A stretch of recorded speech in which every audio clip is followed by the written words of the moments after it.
not a game, it's a rich thing. मुझे CID में शामिल हुए अभी 6 माह का ही अरसा हुआ था जब अनोखी लाश का केस सामने आ गया।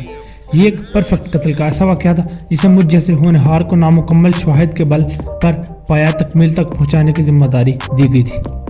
आपने शर्लॉक होम्स की इस कहानी के बारे में तो सुना ही होगा जिसमें कुत्ता रात के वक्त नहीं भौंकता था। बस मेरी कहानी एक ऐसी ही लाश की थी जो सुबह सवेरे मुबाशरत करती थी। ये केस सुलझाने के लिए मुझे अपनी तमाम तर सलाहियतों का इस्तेमाल करना पड़ा। अब मेरे साथ कोई डॉक्टर वाटसन तो है नहीं जो मेरे कारनामों के ढोल बजाए, तो इसलिए अपनी तारीफों के पुल बांधते हुए मैं अपनी अक्लमंदी और रोशन दिमागी की दास्तान खुद पेश करता हूँ। वाक़या कुछ यूँ है कि साल्सबरी के इमरजेंसी सेंटर में पीर की सुबह 9:25 पर एक कॉल है। मैं कुछ देर कबल ही ऑफिस पहुंचा और एस्प्रेसो का एक मग पीते हुए खुद को जगाने की कोशिश में मसरूफ अमल था। मेरा सुस्त बॉस इंस्पेक्टर जॉनी हॉर्गन कभी 10 बजे से पहले ऑफिस नहीं पहुंचता था। सो अव्वल ताहिर हर काम मुझे ही करना था। शहर के मज़ाफ़ाती इलाके फाइलिस के छोटे से पोस्ट ऑफिस में एक हादसा पेश आया था। वहाँ की पोस्ट मास्टर ने एक इमरजेंसी सेंटर में कॉल की थी और मैं अब बगौर इसकी रिकॉर्डिंग सुन रहा था। पुलिस, हम आपकी क्या खिदमत कर सकते हैं? हेलो, मैं फाइलिस की पोस्ट मास्टर बोल रही हूँ। मेरा नाम मिस मार्शल है। आप यहाँ जल्दी से पहुँच जाएँ। क्या मसला हुआ है मिस मार्शल? यहाँ एक शख्स गन लिए खड़ा है और मुझ पर तान कर तमाम रकम हवाला करने का मुतालबा कर रहा है। मैंने इनकार कर दिया क्योंकि मैं ऐसा बेहुदा रवैया बिल्कुल भी बर्दाश्त नहीं करती। पिस्तौल बरदार अभी भी वहीं है? हाँ। क्या वो अभी भी गन के जरिए धमका रहा है? अरे नहीं पागल, भला ऐसा होता तो मैं फ़ोन कैसे करती? यानी वो जा चुका है? नहीं, जहाँ तक मेरा ख्याल है वो अभी भी यहीं पर है। पोस्ट ऑफिस में? हाँ, वो फर्श पर पड़ा है, लेकिन मैं जहाँ से बात कर रही हूँ वहाँ से साफ नज़र नहीं आ रहा। मिस मार्शल, क्या तुम जख्मी हो? मैं बिल्कुल ठीक हूँ, लेकिन इस डाकू के लिए कोई एम्बुलेंस वगैरह भेज दें। ये सब सुनने के बाद मैं इस नतीजे पर पहुंचा कि CID को इस मामले में फ़ौरन शामिल हो जाना चाहिए। मैंने अपने बॉस इंस्पेक्टर हॉर्गन के ऑफिस फ़ोन पर मैसेज छोड़ा और गाड़ी निकाल कर तेज़ी से फाइलिस के इलाके में पहुंच गया। मैंने इतनी तेज़ रफ्तारी का मुजाहरा किया कि आम पुलिस एहलकारों से भी 2 मिनट पहले जय वारदात पर पहुंच गया। जय वारदात पर अजीब सियाही माहौल था। पोस्ट ऑफिस का दरवाज़ा खुला हुआ था। एक शख्स अकलौते काउंटर के सामने चित लेटा हुआ और एक गन इसके पहलू में पड़ी थी। वो किसी लाश की मानद साकित दिखाई दे रहा था, जबकि इसके सर पर 2 हुआ 3 डाक के लिफाफे और टिकटें खरीद रही थी। काउंटर तक आने के लिए वो यकीनन लाश को फलांग कर ही पहुंची होंगी। हाल में एक कैबिन बना हुआ था जिसके शीशे के पार एक काउंटर था जिसके हक में बहादुर मिस मार्शल अपनी जिम्मेदारियां निभाती नजर आ रही थी। शायद इसके असाब कुछ ज़्यादा ही मजबूत थे कि इसने डकैती की वारदात को नाकाम बना दिया था और इसे अपने फर्ज से गरज थी। वो बखूबी अपना काम भी निपटा रही थी। मैंने पुलिस एहलकारों की मदद से एक जर्द टेप दरवाजे पर नस्ब करवा दी ताकि मजीद डाक के लिए बनने वाली कतार से छुटकारा हासिल किया जा सके। अलबत्ता पहले से मौजूद लोगों को वहां से हटाना एक मुश्किल मरहला साबित हुआ। सब कार्रवाई मुकम्मल करने के बाद मैंने एक गहरी सांस ली और लाश की जानिब मुतवज्जह हुआ। फिर फौरन ही नजर हटा ली। थोड़ी देर बाद अपनी हिम्मत जमा करके दूसरी निगाह डाली। इसने मास्क पहन रखा था। यह कोई आम खिलौना मास्क नहीं था, बल्कि साबिक अमरीकी सदर निकलसन की शक्ल वाला मास्क था। मैंने एहतियात से वो इसके चेहरे से अलहदा किया तो पस्से नकाब कोई मुतासिर को नज़ारा नहीं था। मैंने इसकी शक्ल देखने से गुरेज किया। मेरा वैसे भी मर्दों को देखकर जी मतलाने लगता था। मैंने वो मुश्किल उबकाई रोकते हुए इसकी नब्ज़ महसूस करने की कोशिश की, लेकिन अदालत। थोड़ी ही देर बाद मेरा बॉस इंस्पेक्टर जॉनी हॉर्गन नाजिल हो गया और आते ही कंट्रोल अपने हाथ में ले लिया। वो साल्सबरी CID का उभरता सितारा था। 31 साल की उम्र में ही इंस्पेक्टर के ओहदे तक पहुंच चुका था। को इस सिलसिले में चापलूसी और अकरबा परवरी ने अहम किरदार अदा किया था, लेकिन मुझसे सिर्फ 3 साल बड़ा होने के बावजूद इसकी तरक्की काबिल दी थी। हॉस्पिटल कॉल की है? नहीं, मैं बस अभी यहाँ पहुंचा हूँ। ये आदमी मर चुका है। फिर बाहर एम्बुलेंस किसने बुलवाई है? मैंने बुलवाई है। मिस मार्शल ने काउंटर के कब से आवाज़ लगाई। इंस्पेक्टर हॉर्गन ने कॉल करके लाश ढूंढने वाली गाड़ी और एक पैथोलॉजिस्ट को भेजने का मुतालबा किया। इंतजार के दौरान हमने मिस मार्शल से पूरा वाक़या गोश्तगुजार करने की दरख्वास्त की। वो जब अंदर दाखिल हुआ तो और कोई गाहक मौजूद नहीं था। इसने अजीब सी शक्ल वाले शख्स का मास्क पहन रखा था। निकलसन, मैं लुकमा दिए बगैर ना रह सका। कौन? मिस मार्शल ने हैरत से कहा। एक साबिक अमरीकी सदर, लेकिन लहजे से तो वो अमरीकी नहीं लग रहा था। मेरे जवाब देने से कबल ही वो फिर बोल उठी। अच्छा दफा करो, जो भी था। मैं बता रही हूँ कि हमारे इलाके में ऐसे मास्क पहनकर कोई भी नहीं घूमता फिरता। मैं इसकी सूरत देखकर ही शक में मुबतला हो गई। फिर वो मुझसे बोला, ये मेरे हाथ में गन है। मैंने कहा, मैं अंधी नहीं हूँ, मुझे नजर आ रहा है। फिर इसने कहा, जो भी है मेरे हवाले कर दो। तुमने बदले में क्या रद्द-ए-अमल दिया? हॉर्गन ने पूछा। मैं बोली, पागल मत बनो। तो इसने बोला, मैं तुम्हारी इस हथबी खोपड़ी में सुराख कर दूंगा। क्या इसने वाकई हथबी खोपड़ी के लफ्ज इस्तेमाल किए थे? हॉर्गन के लहजे में इस्तेजाब था। ठीक है, मैं कुंवारी हूँ, लेकिन इसका मतलब ये नहीं कि मुझे गंदी जुबान इस्तेमाल करने में कोई और है। मिस मार्शल तकरीबन नाराज होते हुए बोले, इसने यही कहा था। अगर वो कोई गलत लफ्ज बोलता या गाली देता तो मैं दोहरा देती। फिर तुमने क्या किया? मैंने इसकी तकरीर को रोकते हुए पूछा। वरना वो अपने गैर शादीशुदा होने का इश्तिहार बड़ी देर तक चलाती रहती। میں نے کہا प्लास्टिक के बूथ चलाओ गोली, तुम्हें कोई रकम नहीं मिलने वाली, मैं लाख में बैठी हूँ और तुमने शीशा तोड़ने की कोशिश की तो मैं तुम्हारा मुंह तोड़ दूंगी। आंटी क्यों इतना शोर कर रही हूँ, ये पैसे तुम्हारे तो नहीं है। डाकू ने कहा तुम्हारे भी तो नहीं है, और आंटी होगी तेरी माँ, मैंने जवाब दिया, जिस पर वो बोला किस पागल औरत से पाला पड़ गया। ओह तो फिर क्या हुआ? हॉर्गन ने मिस मार्शल की बातें सुनने के बाद पूछा। होना क्या था, मुझे गुस्सा आ गया, मैंने इसको खरी खरी सुना दी। मैंने वो मुश्किल मुस्कुराहट दबाई। मिस मार्शल की जुबान एक बार फिर कैंची की तरह चल पड़ी। मैंने डाकू को यकीन दिलाया कि मैं एक खुफिया बटन दबा चुकी हूँ जिससे जल्दी पुलिस आकर इसका मनहूस गला दबोच लेगी, जिससे वो मेरे बारे में बकबक कर रहा था। इसने मुझे लानत दी और एक कदम पीछे हटा। मैं समझी अब वो दफान हो जाएगा, लेकिन फिर आगे बढ़ा और कहने लगा रकम लिए बगैर नहीं जाऊंगा, मैं मैदान छोड़कर भागने वाला नहीं। निकलसन की तरह मैंने बेख्तियार एक और लुकमा दिया। हॉर्गन मुझे घूर कर रह गया। मिस मार्शल ने अपनी तकरीर जारी रखी। वो लहराता हुआ आगे बढ़ा तो मुझे लगा कि वो शराब के नशे में धुत है, लेकिन इसने अपना सीना दबोच लिया। इसकी गन भी हाथ से लग गई और वो मुझे गालियां देता हुआ फर्श पर गिर गया। ये कहते हुए उसने दीदाज़ेब निगाहों से लाश की जानिब ऐसे देखा जैसे कह रही हो अब मजा आ गया ना मुझे गालियां देने का, तुमने इसे छुआ तो नहीं? हॉर्गन ने पूछा। ओ हाय, तुम्हें लगता है मैंने इसका गला दबाकर मारा है? मैं तो अपने कैबिन से बाहर नहीं निकली, मिस मार्शल बुरा मनाते हुए बोली। और तब तक यहाँ कोई भी नहीं आया? मैंने पूछा। नहीं, मेरे और इस निकलसन डाकू के अलावा कोई नहीं था। नीचे गिरने के बाद ये मेरी नजर से ओझल हो गया, क्योंकि मैं खड़ी भी हो जाऊं तो भी काउंटर के निचले हिस्से का फर्श नजर नहीं आता। फिर क्या हुआ? मैंने अगला सवाल पूछा। मैंने घड़ी देखी, 9:20 हो चुके थे। अपनी कुर्सी पर बैठे बैठे सोच रही थी कहीं मैंने कोई हाथ तो नहीं देखा, क्योंकि ये नीचे पड़ा हुआ नजर नहीं आ रहा था। तुम लोगों को कॉल करने के बाद मैं पछता रही थी कि कहीं तुम आओ और कोई हो ना हो तो मुझे तुम वाकई ही पागल समझो। बाहर निकलकर तसल्ली करने की कोशिश मैंने इसलिए नहीं की कि कहीं ये फरेबी मक्कर ना कर रहा हो, इसलिए 999 इमरजेंसी पर कॉल कर दी। ये तुमने बहुत अच्छा किया। तारीफी कलमात पर हॉर्गन ने फिर मुझे घूरा। मुकामी पैथोलॉजिस्ट डॉक्टर लेगाट के आने के बाद ज्यादा वक्त नहीं लगा। एम्बुलेंस बुलाना खुशामदी नहीं थी। इसने स्टेथोस्कोप गले से उतार कर हाथ में लेते हुए कहा। मैंने नहीं बुलाई, इंस्पेक्टर जॉनी हॉर्गन तेजी से बोला।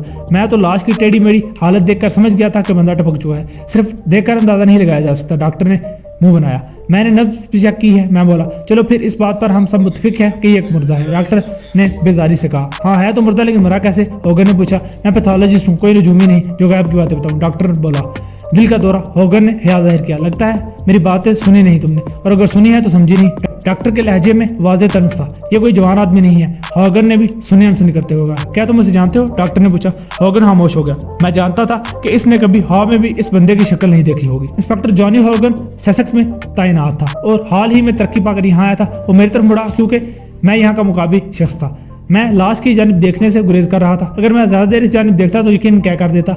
हॉर्गन ने डॉक्टर को आंख मारी और मेरी तरफ इशारा किया। ये लाश को देखकर काबू में नहीं रहता। डॉक्टर ने कंधे झुकाए। हॉर्गन फिर लाश की जानिब देखते हुए हंसा। कितनी अजीब बात है, डाका डालते हुए खुद आप ही मर जाओ।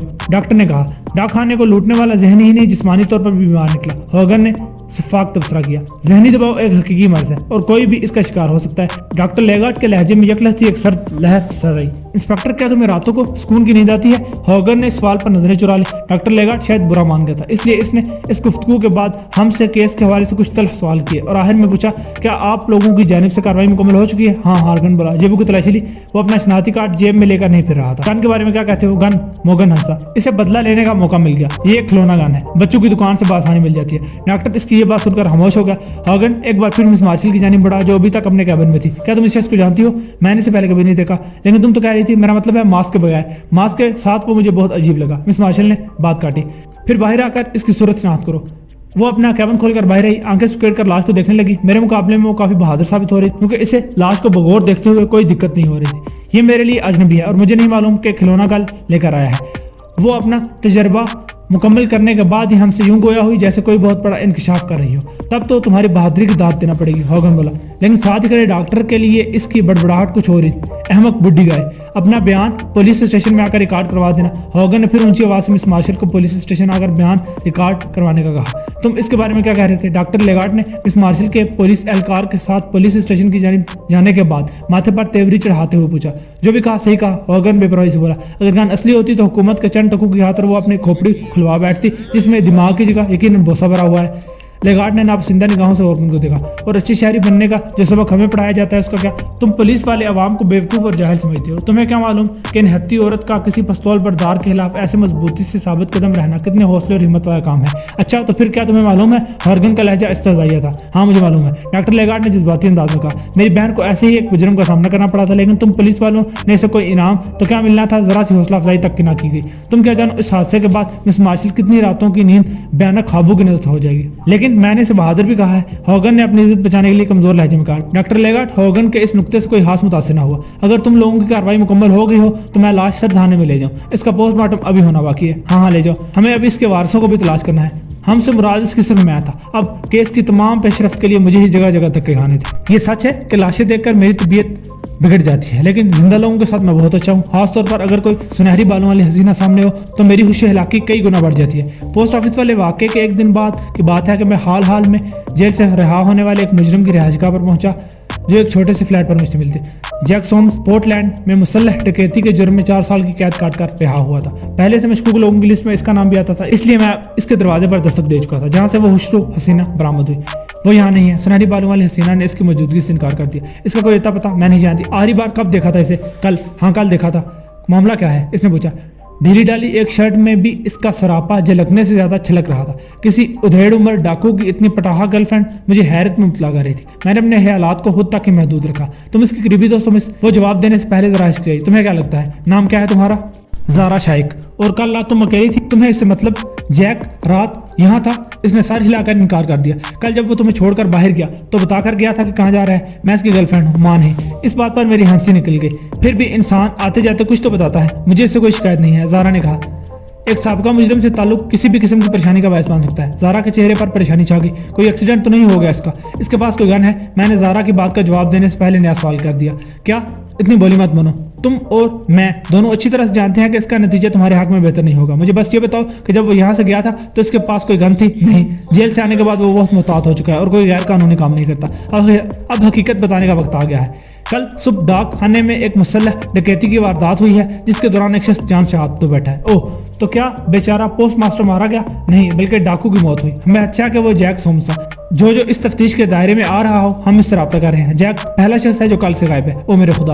मुंह पर हाथ रखते उसने उसको संभाला और दरवाजा थाम लिया। हमें लाश की शिनाख्त के लिए तुम्हारी मदद की जरूरत होगी, मैंने कहा। और वो तैयार हो तो मैं उसे लेकर अस्पताल आ गया। लाश को देखते इसने आंखें मीच ली, फिर इन्हें खोला और एक गहरी सांस ली। मैं इसके बदलते तासुरात देख रहा था। लाश को देखने से बेहतर था कि इसका हसीन सरापा ही देखता रहता। बेचारा ये वही है।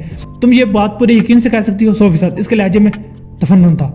मैंने मुर्दा खाने के असिस्टेंट को इशारा किया तो इसने लाश का चेहरा ढक दिया। बह निकलकर मैंने इसका शुक्रिया अदा किया और गाड़ी में बैठकर सवाल किया, अब इसे कहाँ ड्रॉप किया जाए? क्या मुझे जैक का फ्लैट छोड़ना पड़ेगा? इसने आंखें पटपटाते हुए पूछा। किराया कौन अदा करता था? जैक। फिर मेरा ख्याल है कि वो तुम्हें फ्लैट छोड़ना ही पड़ेगा। मैं अपनी माँ घर चली जाऊंगी। वैसे जैक की मौत कैसे हुई? आज दोपहर में पोस्टमार्टम है, इसके बाद हमें मालूम हो जाएगा। तासुफ के सबब वो थोड़ा सा जज्बाती होगी। मैं इसे जैक दी रॉबर कहकर पुकारती थी, जैसे वो मशहूर सीरियल किलर था, जैक दी रिपर। ये कहते हुए इसकी आवाज रुक गई। तुम इसके माजी से वाकिफ थी? मैंने सर हिलाते हुए कहा। वो अपनी इस मनहूस बीवी की मुखबरी की वजह से पकड़ा गया था। ज़ारा के चेहरे पर नागवारी के असरात उमड़ आए। बाद में वो कहती फिरती थी कि मुझे नहीं मालूम था, मैंने एक डाकू से शादी कर ली है। इस अहमक औरत ने कभी सोचा नहीं था कि जैक इसके लिए सारे कीमती तोहफे कहाँ से लाता है। इसके गवाह बनने के बजाय इसके मुखालिफ हो गए। सिर्फ इसकी वजह से बेचारे जैक को 4 साल जेल में बिताने पड़े और जेल से रिहाई के बाद इसे तुम मिल गई। बस किस्मत ने ऐसा ही किया। मैं मायूसी से दूर रहने का मशवरा दूंगा। मैंने इसे तसल्ली देने की कोशिश की, इसमें तुम्हारा कोई कसूर नहीं। इसने खुद को सुधारने की बजाय फिर से जुर्म की राह अपना ली। वो खामोश हो गई। मैंने भी मामले को आगे बढ़ाना मुनासिब नहीं समझा, लेकिन एक डाक खाने को लूटने की क्या जरूरत थी? वहां से क्या मिलता? वो कुछ देर सोचने के बाद बोली। मैं इसके इस्तफसार पर महज कंधे उचका कर रह गया क्योंकि मेरे पास जवाब न था। वो मुझे कहकर गया था कि सोशल सर्विस वालों के दफ्तर जा रहा हूँ। वो तो शहर में ही है, जबकि वो 9:15 बजे मजाफात के डाक खाने को लूटने जा पहुंचा।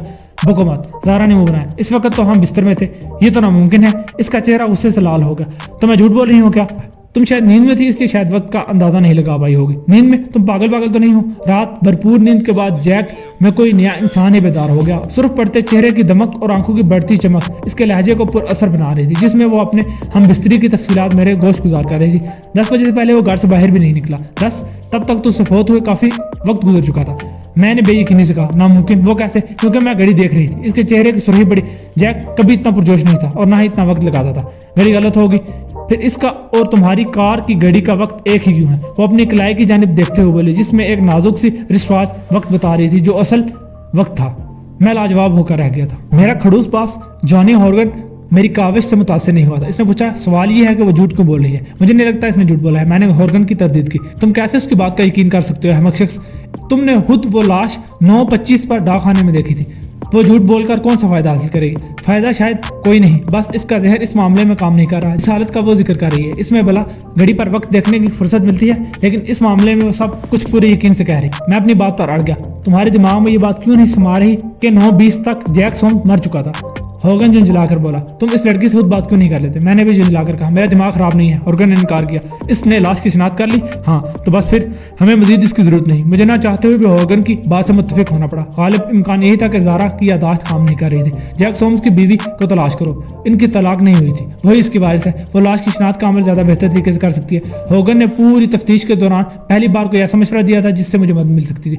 گو میں مردہ خانے کا ایک اور چکر نہیں لگانا چاہتا تھا, لیکن ہوگن صحیح کہہ رہا تھا. میں نے فیلسٹی سومز کو ریکارڈ میں موجود ہونے کی وجہ سے بآسانی تلاش کر لیا. جب میں اس کے گھر پہنچا تو میرے سامنے 50 سال کے لگ بھگ تھکن زدہ چہرے کی مالک ایک ایسی عورت موجود تھی جو کسی سرکاری محکمے میں نوکری کر رہی تھی. وہ سالبری کے مضافات میں ہی رہائش پذیر تھی اور زارا کے بتائے گئے زہریلے حاکے سے بالکل برعکس ثابت ہوئی تھی. میں کسی معاملے میں ملوث نہیں ہونا چاہتی. وہ جیک سومز کا نام سنتے ہی بولے. ہماری علیحدگی ہو چکی ہے, لیکن باقاعدہ طور پر قانونی طلاق تو نہیں ہوئی, ابھی تک نہیں, لیکن وہ بھی جلد ہو جائے گی. اس حساب سے تم اس کی وارث ہو.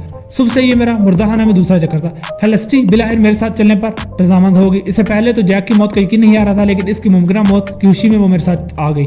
سرد خانے میں پہنچ کر میں ایک جانب دیوار کے ساتھ لگ کر کھڑا ہوگا. مردہ خانے میں موجود اسسٹنٹ کاغذی کارروائی پوری کرنے لگا. اس کے بعد سومز کی بیوی کو بلا کر لاش دکھائے گی. تھوڑی دیر بعد فیلسٹی نے بھی لاش کو اچھی طرح دیکھ کر تصدیق کر دی کہ وہ اس کے سابقہ شوہر جیک سومز کی ہی لاش ہے. زارا کی جیک کے ساتھ پرجوش مباشرت کا قصہ اب اس کے ذہنی حلل ہی لگنے لگا تھا, لیکن زارا نے یہ سب بات بتائی تھی تب اس کی آنکھوں میں جو چمک پیدا ہوئی تھی وہ میں بھول نہیں پا رہا. اچھا تو تمہیں ابھی تک اس معاملے میں شک ہو رہا ہے؟ ہورگن نے میرے ذہن میں ابھرتے ہوئے شک پر پھر طنز کیا. میں بے بسی سے سر ہلا کر رہ گیا. پھر ہورگن کے چہرے پر ایک شیطانی مسکراہٹ نمودار ہوئی. ایک اور طریقہ ہے تمہارا شک دور کرنے کا. پوسٹ مارٹم 2 بجے ہے, میں وہاں نہیں ہوں گا, تو پولیس کی نمائندگی تم کر. کیا میں کام کر رہ گیا؟ لاشیں دیکھنا الگ بات تھی, لیکن ان کی چیڑ پھاڑ دیکھنا میرے بس میں نہیں تھا. تم جانتے ہو ہر چیز زندگی میں پہلی بار ہوتی ہے, تم بھی اپنے خوف کا سامنا کر ہی لو. ہورگن نے میری بات کاٹتے ہوئے کہا. ہاں میرا مشورہ یہی ہے کہ لنچ جلدی کر لینا, بلکہ کم ہی کھاؤ تو بہتر ہے. مجھے یقین ہے کہ وہ جیک سومز ہی ہے. میں نے کمزور لہجے میں کہا. مجھے وہاں جانے کی ضرورت نہیں ہے. ضرورت ہے میرے دوست, تم وہاں میری نمائندگی کرو گے. ہورگن کی نگاہیں مجھ پر جمی ہوئی تھی. اس کی شیطانی مسکراہٹ اور بڑھ گئی. اور ہاں, لاش کے فنگر پرنٹس لینا مت بھولنا.